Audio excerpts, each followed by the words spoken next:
दोस्तों, कैसे हैं आप सभी का स्वागत है आपके अपने इस YouTube चैनल हिंदी की बिंदी में।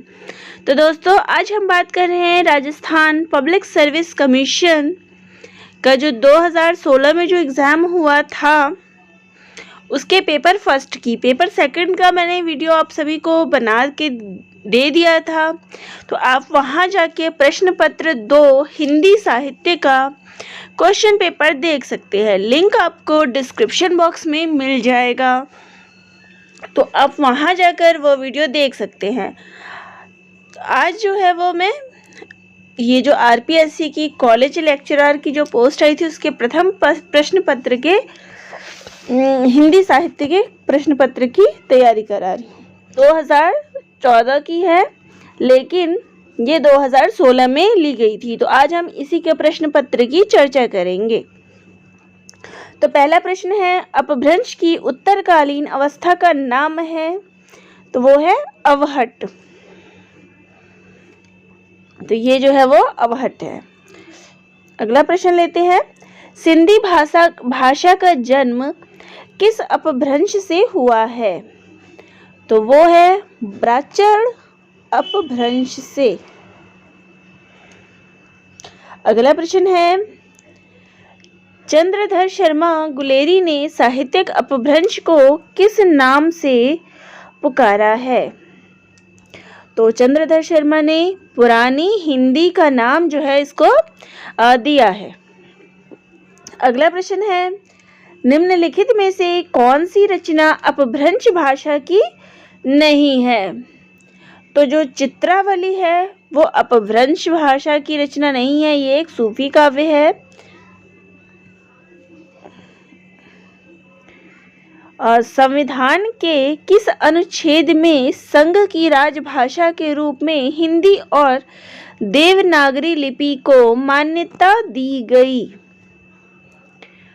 तो ये जो है वो है जो अनुच्छेद है 343, उसके अंतर्गत इसको मान्यता प्राप्त हुई है। अगला प्रश्न लेते हैं, प्रश्न नंबर 6, निम्नलिखित में से मानक हिंदी का आदर्श एवं मानक क्षेत्र है, तो जो वो है मेरठ।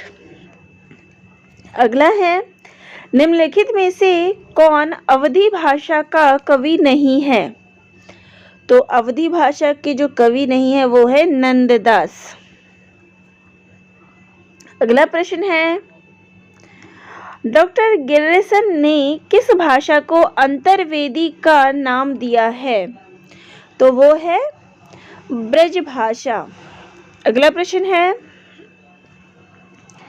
प्रश्न नंबर 9, हिंदी और उर्दू के बीच की सरल भाषा कहलाती है, तो वो कहलाती है हिंदुस्तानी। अगला प्रश्न है, दक्षिणी राजस्थानी की प्रतिनिधि बोली क्या है, तो वो है मालवी। अगला प्रश्न है, प्रश्न चाहे कोई भी हो, किसी भी परीक्षा में आ गए हो, ये हर परीक्षा के लिए ज़रूरी होता है, क्योंकि कुछ क्वेश्चन ऐसे होते हैं जो एक दूसरे परीक्षा में आ जाते हैं, तो हो सकता है किसी और परीक्षा में भी आपको ये क्वेश्चन मिल जाए। तो अगला प्रश्न है, निम्नलिखित में से पश्चिमी हिंदी की बोली कौन सी नहीं है, तो वो है बघेली, ये पूर्वी हिंदी की भाषा है। अगला प्रश्न लेते हैं, अपभ्रंश एवं ब्रज भाषा के योग से कौन सी भाषा बनती है, तो वो है पिंगल। अगला प्रश्न लेते हैं, निम्नलिखित में से कौन सा हड़ौती बोली का क्षेत्र नहीं है, तो वो है धौलपुर। अगला प्रश्न लेते हैं, कौरवी का संबंध किस भाषा से है, तो कौरवी का संबंध जो है वो है पश्चिमी हिंदी से। अगला प्रश्न है, देवनागरी लिपि का विकास किस प्राचीन लिपि से हुआ है, तो वो है कुटिल। अगला प्रश्न है, उच्छिष्ट शब्द का संधि विच्छेद होगा, तो इसका जो संधि विच्छेद होगा वो होगा उत प्लस श्रेष्ठ। अगला है, निम्नलिखित में से व्यंजन संधि का उदाहरण नहीं है, तो वो है पुरस्कार। अगला प्रश्न है, निम्नलिखित में से कौन सा शब्द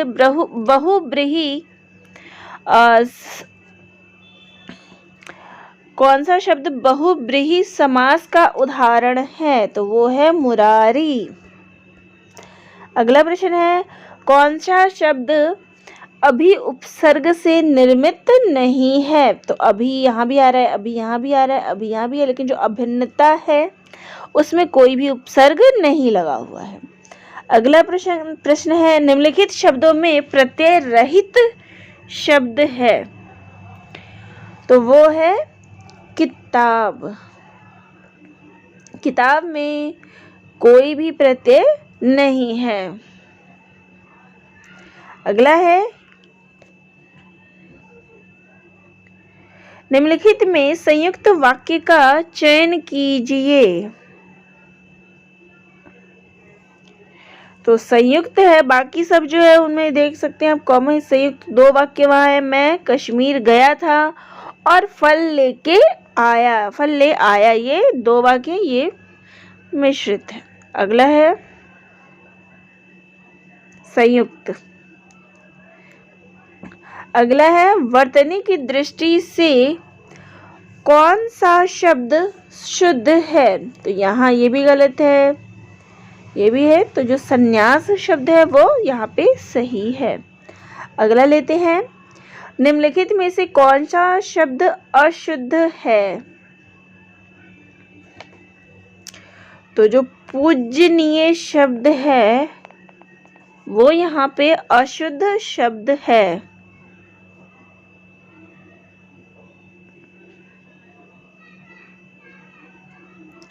अगला है, निम्नलिखित में से कौन सा शब्द शुद्ध है, तो शुद्ध शब्द जो है वो है लघुत्तर। अगला लेते हैं, रमणीयार्थ प्रतिपादकः शब्द काव्यम उक्ति किस आचार्य की है, वो है पंडित जगन्नाथ। अगला प्रश्न है, आचार्य दंडी ने काव्य हेतु किसे माना है, तो आचार्य दंडी ने जो है वो प्रतिभा, शास्त्र ज्ञान और अभ्यास तीनों को माना है। अगला है, कौन से आचार्य ने चतुर्वर्ग की प्राप्ति को काव्य का प्रयोजन माना है, तो वो है भामह। अगला प्रश्न लेते हैं, जिस काव्य में केवल किसी एक घटना या अनुभूति का सरस वर्णन होता है वह कहलाता है, तो यहाँ पे है किसी एक घटना, तो वो है हमारा खंड काव्य। अगला है, भारतीय काव्य शास्त्र का प्राचीनतम ग्रंथ है, तो वो है नाट्य शास्त्र। अगला है, काव्य आत्मा की संकलात्मक अनुभूति है जिसका संबंध विश्लेषण, विकल्प या विज्ञान से नहीं है, वह एक श्रेयमयी रचनात्मक ज्ञान धारा है। यह कथन किसका है, तो वो है जयशंकर प्रसाद का।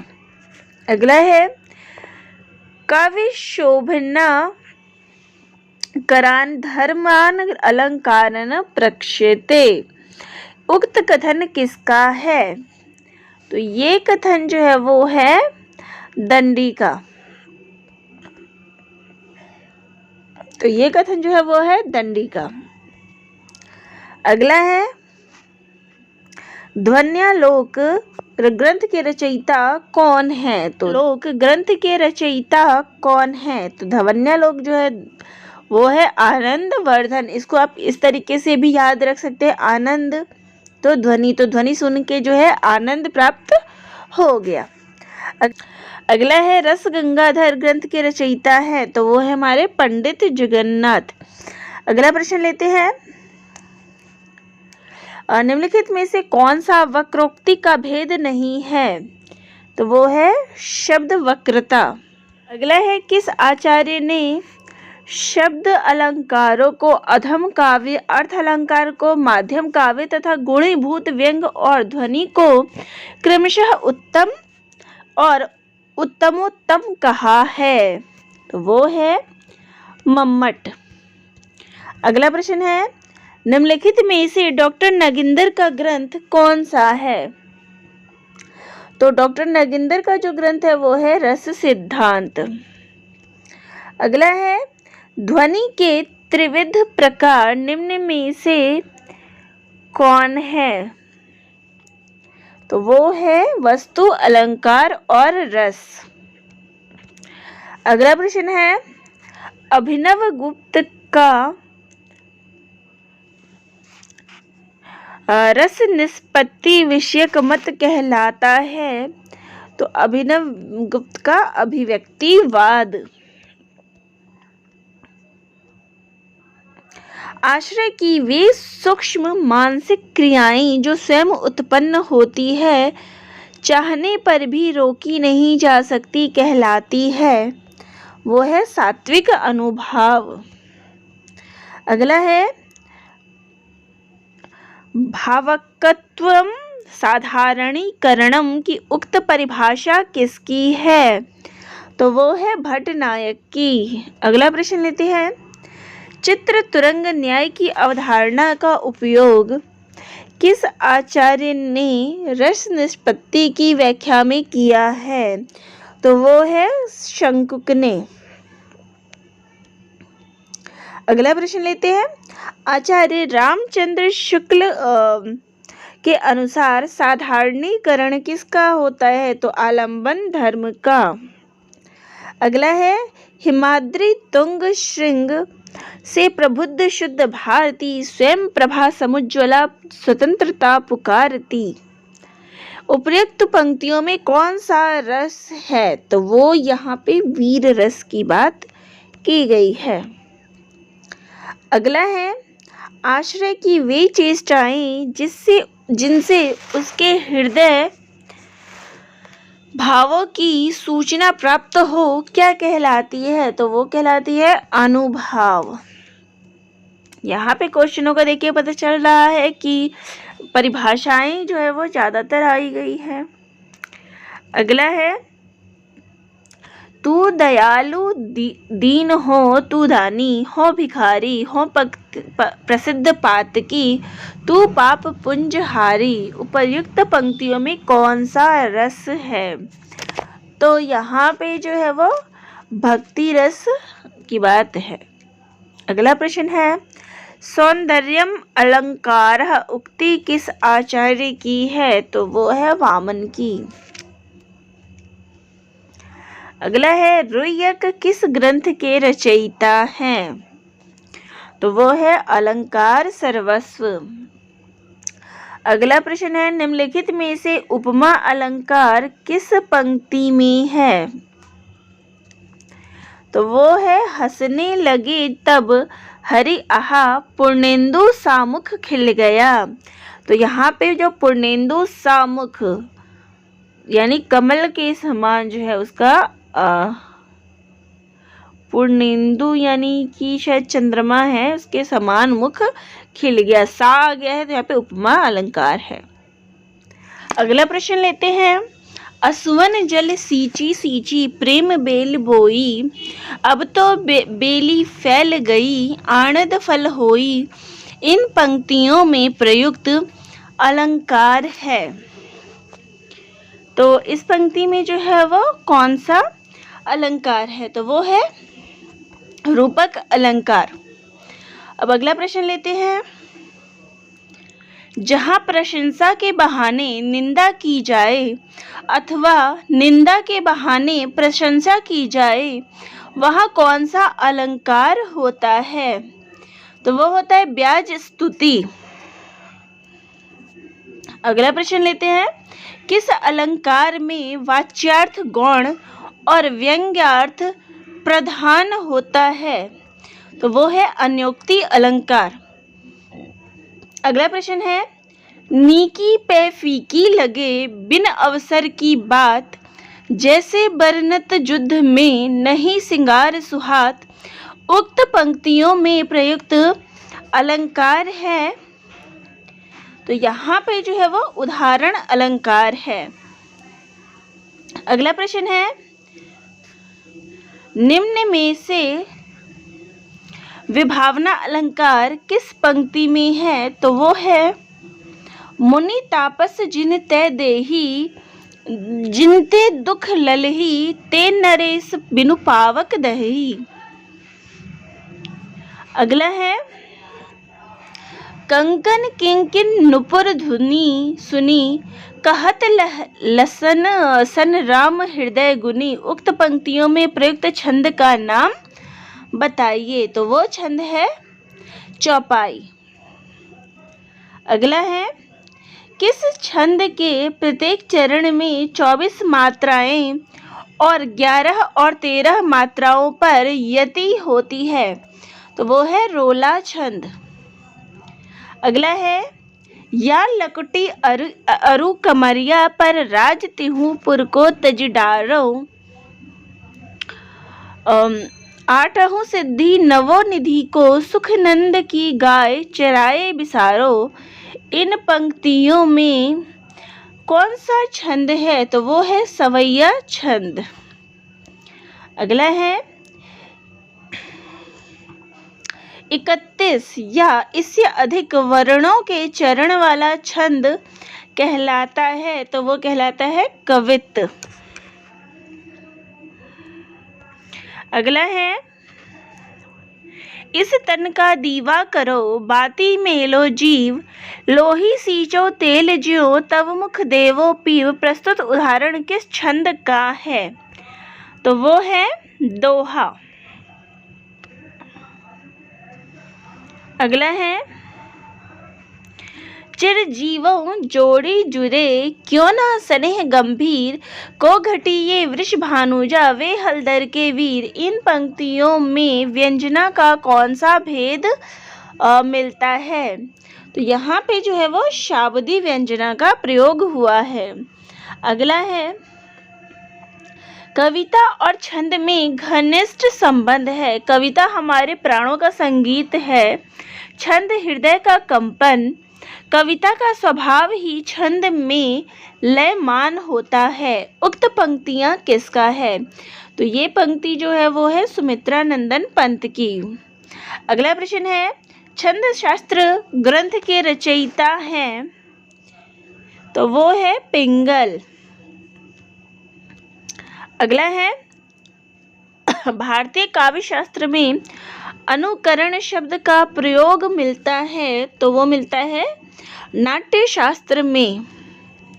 अगला है, गुरु शिष्य परंपरा का सही अनुक्रम छांटिए। तो सबसे पहले जो आता है वो है प्लेटो, फिर अरस्तु और फिर सिकंदर। अगला है, निम्न में से कौन सी प्लेटो की रचना नहीं है? वो है पेरिपोइतिकेस। बाकी इयोन, रिपब्लिक और पोलितेइया ये तीनों अरस्तु की रचना है। अगला है, अरस्तु का काव्यलोचन ग्रंथ कौन सा है? तो अरस्तु का जो है वो है पेरिपोइतिकेस, ये अरस्तु की रचना है। अगला है, ट्रेजेडी का लेखक हमारे विवेक को नष्ट कर हमारी वासनाओं को जागृत करता है, उनका पोषण करता है, अतः काव्य का सत्य वास्तविक सत्य नहीं होता। यह कथन है प्लेटो का। अगला है, अरस्तु के अनुकरण सिद्धांत में अनुकरण का आशय है पुनः सर्जन। अगला है, काव्य को प्रकृति की अनुकृति किसने माना है? तो वो माना है अरस्तु ने। अगला है, चित्रकार अथवा किसी अन्य कलाकार की ही तरह कवि भी अनुकरता है, कथन है। तो ये कथन जो है वो भी अरस्तु का है। अगला है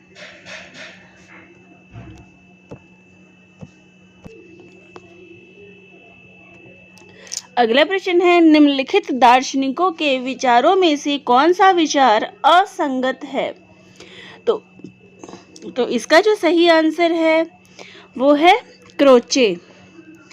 कविता सौंदर्य के माध्यम से तत्कालीन आंध्रोदेव के लिए भावों को उद्वेलित करता है। तो ये कथन जो है वो असंगत है। अगला प्रश्न है, अरस्तु के अनुकरण सिद्धांत में किसकी उपेक्षा मिलती है? तो वो है कवि की अंतश्चेतना की। अगला प्रश्न है, आइए रिचर्ड्स की पुस्तक प्रैक्टिकल क्रिटिसिज्म में अर्थ का कौन सा प्रकार नहीं है? तो वो है वाच्यार्थ, भाव, अभिप्राय या फिर कला। तो कला। अगला है, टी.एस. एलियट ने अवैक्तिक काव्य सिद्धांत का प्रतिपादन अपने कौन से निबंध में किया है? तो वो है ट्रेडिशन एंड इंडिविजुअल टैलेंट।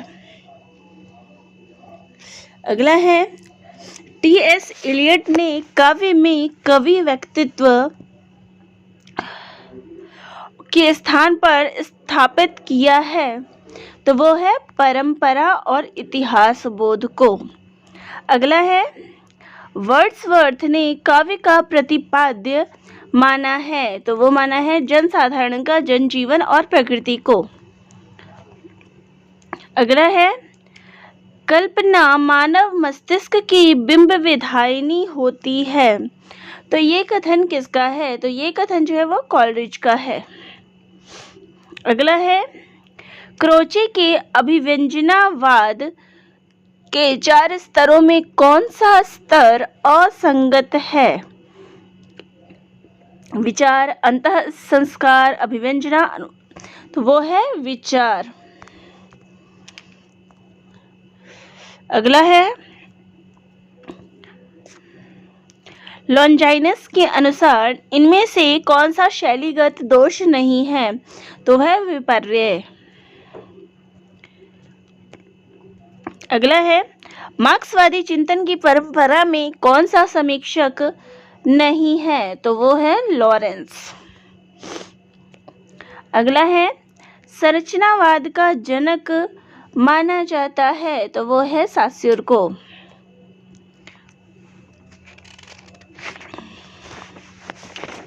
तो अगला प्रश्न लेते हैं, निम्नलिखित में से कौन मार्क्सवादी आलोचक है? तो मार्क्सवादी जो आलोचक हैं वो है रामविलास शर्मा। अगला है, शैली विज्ञान आलोचना पद्धति कथ्य के बजाय किस पक्ष पर बल देती है? तो वो है रूप या शिल्प पर। अगला है, देरिदा लेखन को किसका स्रोत मानते हैं? तो वो मानते हैं तमाम सांस्कृतिक कर्म को। अगला प्रश्न है, इनमें से कौन सा उत्तर आधुनिकवादी चिंतक नहीं है? तो वो है लिविस, AFR लिविस। अगला है, उत्तर आधुनिकता की संकल्पना हिंदी की किस कहानी में मिलती है? तो ये जो मिलती है वो है उदय प्रकाश की कहानी वारेन हेस्टिंग का सांड। अगला है, पृथ्वीराज रासो को प्रामाणिक रचना मानने वाले विद्वान है। तो वो है मोहनलाल विष्णुलाल पंड्या। अगला है, मनहु कला सस्भान कला 16 सोबिन्य इस पंक्ति में रस है। तो वो रस है श्रृंगार। अगला है, पृथ्वीराज रासो में कितने समय है? तो वो है 69। अगला है कबीर को वाणी का डिटेक्टर किसने कहा है? तो वो कहा है हजारी प्रसाद द्विवेदी जी ने। अगला है कबीर का हठ योग किस साहित्य से प्रभावित है? तो कबीर का जो हठ योग है वो सिद्ध एवं नाथ साहित्य से प्रभावित है। अगला है बिरह भुवंगम तन बसे मंत्र न लागे कोई, राम वियोगी ना जीवे जीवे तो बोरा होई। कबीर के इस पद में कौन सा अलंकार है? तो वो है रूपक अलंकार। अगला है कस्तूरी कुंडली बसे मृग ढूंढे बन माही, ऐसे घटी घटी राम है दुनिया देखे नाही। प्रस्तुत पद में है, तो यहाँ पे जो है वो है अद्वैतवाद। अगला है मीराबाई की उपासना किस भाव की थी? तो मीरा की जो उपासना थी वो थी माधुर्य भाव की। ये क्वेश्चन काफ़ी सारी परीक्षाओं में पूछते हैं।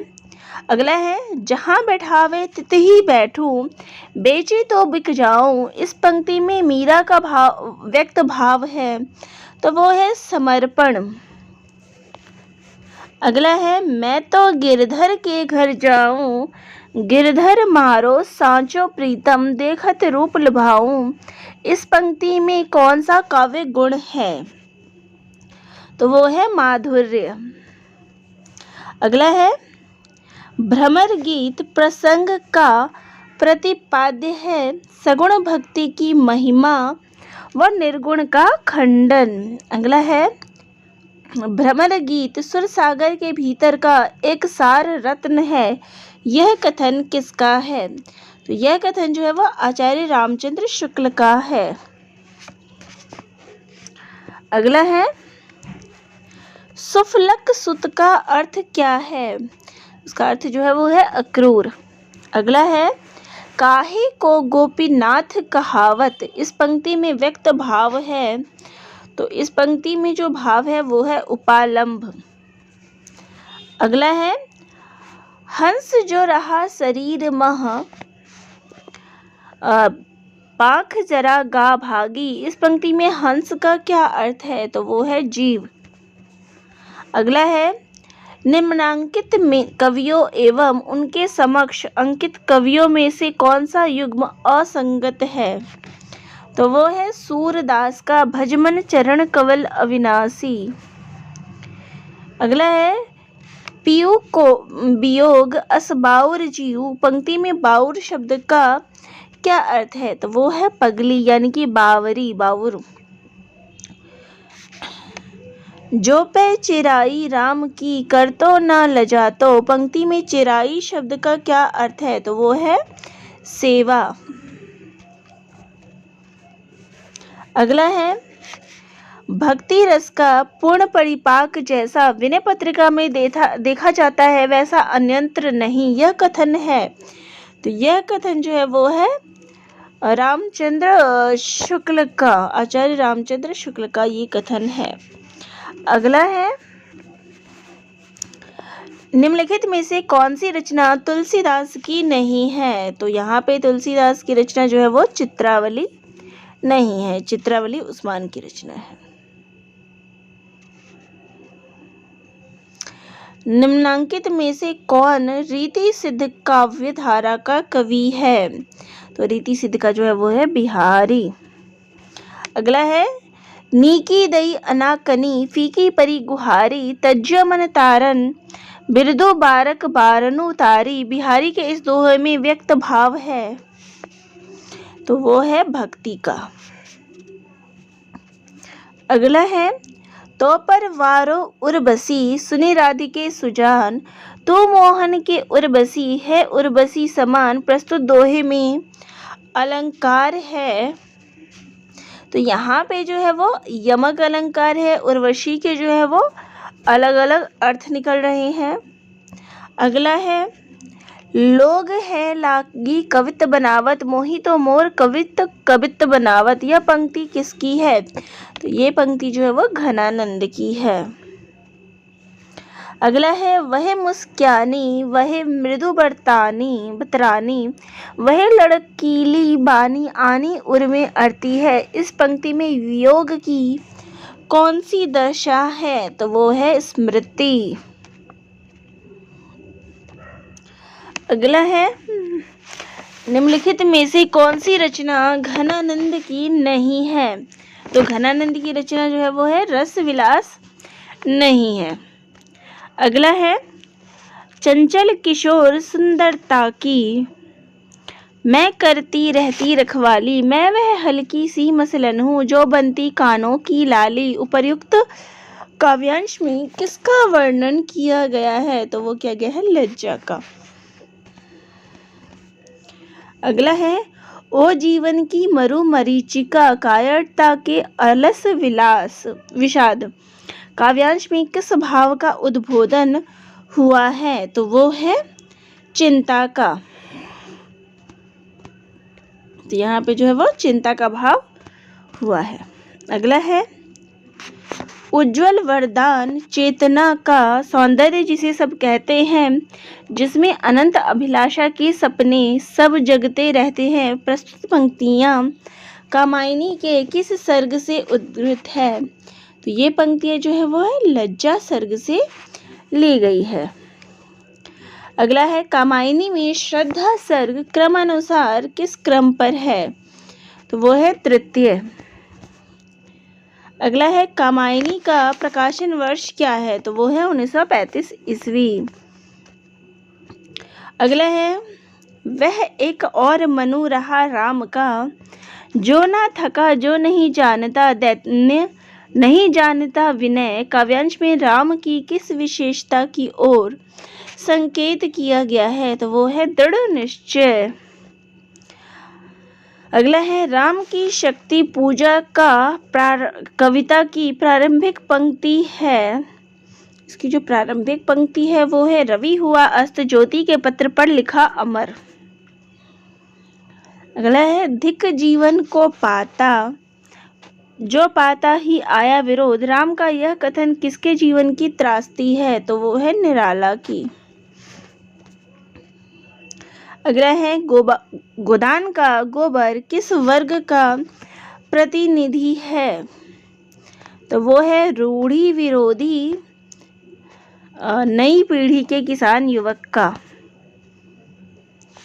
अगला है गोदान का कौन सा पात्र प्रेमचंद के प्रगतिशील विचारों का वाहक माना जाता है? तो वो है प्रोफेसर मेहता।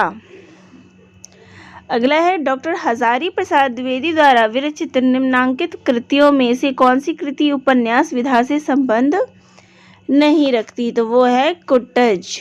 बाकी सारे जो है इनके उपन्यास हैं और कुटज जो है वो निबंध है।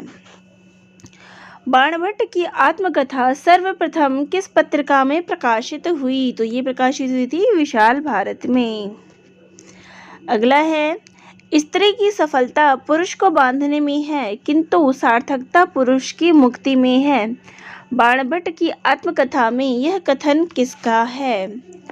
तो यह कथन जो है वो महामाया भैरवी का है। अगला है बाणभट्ट की आत्मकथा है जीवन मूल्यों पर आधारित उदात्त प्रेम कथा। अगला है आधे अधूरे नाटक के मूल कथानक में है। तो इसमें जो मूल कथानक है वो है पारिवारिक विघटन दाम्पत्य जीव संबंधों में कटुता व रिक्तता। अगला है आधे अधूरे नाटक में पुरुष एक कौन है? तो वो होता है महेंद्रनाथ जो कि सावित्री का पति होता है। अगला है निम्नलिखित में से मोहन राकेश का नाटक नहीं है? तो वो है अंधा युग धर्मवीर भारती का है।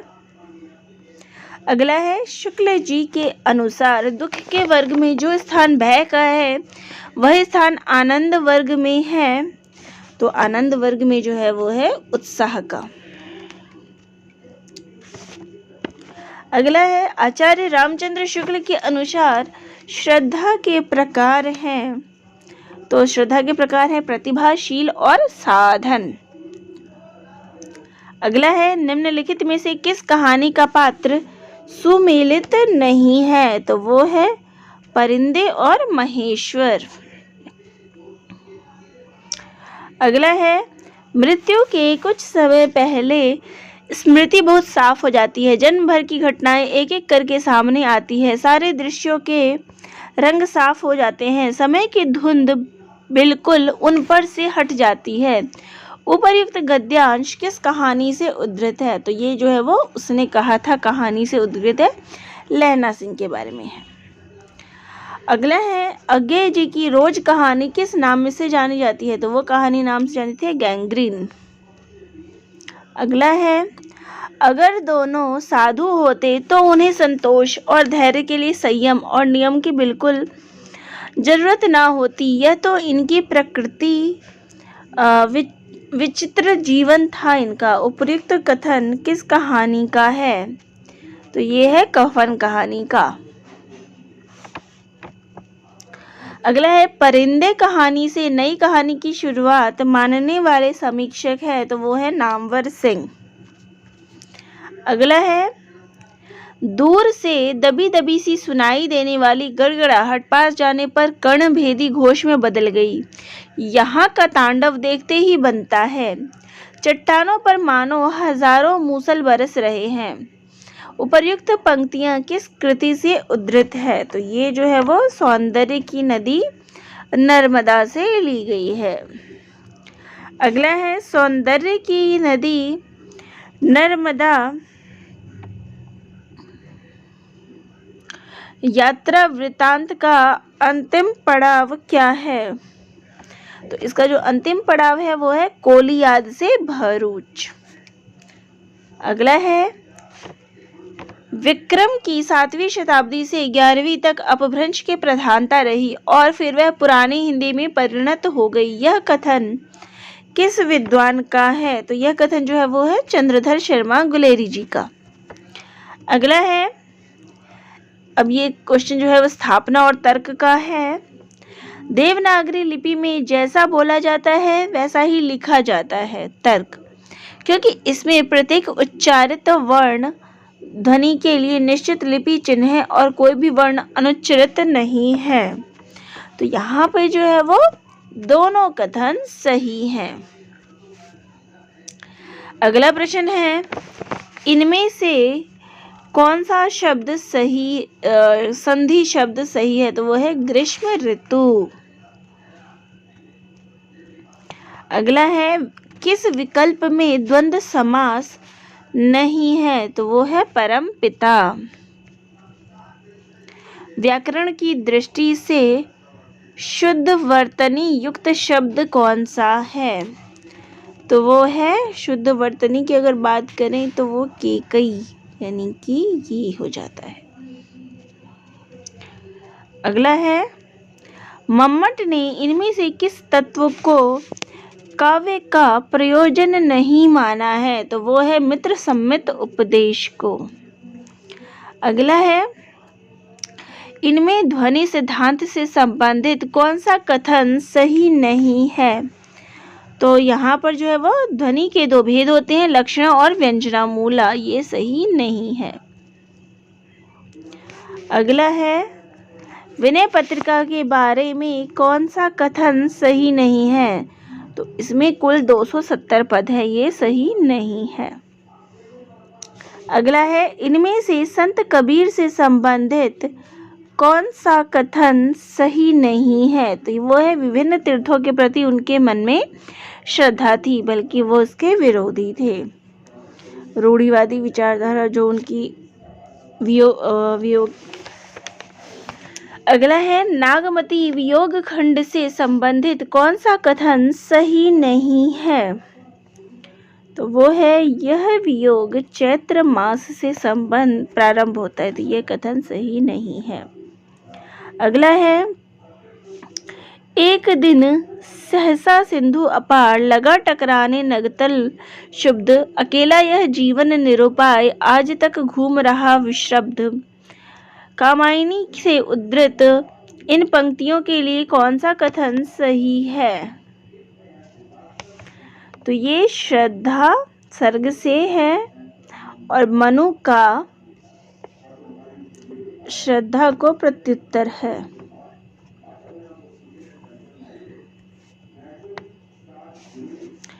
अगला है आराधन का दृष्ट आराधन से दो उत्तर। राम की शक्ति पूजा में यह कथन किसका है? तो यह कथन जो है जाम्बवान का है। अगला और इसका आखिरी प्रश्न है आधे अधूरे नाटक के बारे में कौन सा कथन सही नहीं है? तो इसमें जो है वो परिवार में पति पत्नी के अलावा दो लड़के और एक लड़की है, जबकि उसके दो लड़की और एक लड़के होते हैं। तो ये जो था वो हो गया हमारा प्रथम प्रश्न पत्र के जो उत्तर थे। प्रश्न पत्र जो था वो उसका सॉल्यूशन है। तो आप सभी को कैसा लगा कमेंट बॉक्स में ज़रूर बताइएगा कि और भी कोई डाउट अगर मन में हो इन प्रश्नों को लेके तो वो भी कमेंट बॉक्स में ज़रूर कमेंट करिएगा। और इसी प्रकार से नए नए वीडियो देखने के लिए चैनल को सब्सक्राइब ज़रूर करिएगा। आपकी जिस भी विषय की तैयारी हो, चाहे वो आरपीएससी हो, चाहे वो नेट की परीक्षा हो, यहाँ पर सभी विषयों की आपको तैयारी कराई जा रही है। डेली जो है वो किसी न किसी विषय पे आपको दिया जा रहा है। तो अगर आप चैनल पे नए हैं तो इसको ज़रूर लाइक और सब्सक्राइब ज़रूर करिएगा। और भी कोई डाउट हो तो कमेंट बॉक्स में ज़रूर कमेंट करिएगा। किस टॉपिक पे आप चाहते हैं कि वीडियो बनाया जाए तो वो भी कमेंट बॉक्स में लिखिएगा। तो दोस्तों आप सभी का बहुत बहुत धन्यवाद।